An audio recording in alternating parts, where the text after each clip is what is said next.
The Binay-Cayetano feud in the Senate continues.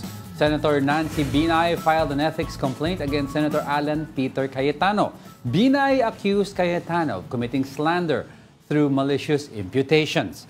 This came after they traded barbs during the hearing on the new Senate building. Kasi hindi ko talaga narinig yung tinawag niya akong buwang nung nag-send na lang sila ng mga videos.